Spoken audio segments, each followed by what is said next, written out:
Halo guys, assalamualaikum.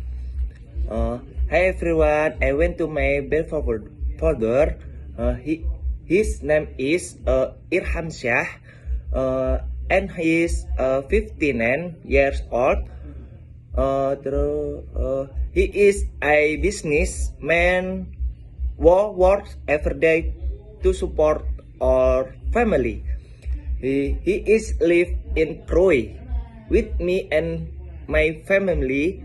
He really likes football. He is Indonesia and from Dua Lampung trip. I think Onox, thanks for yours attention.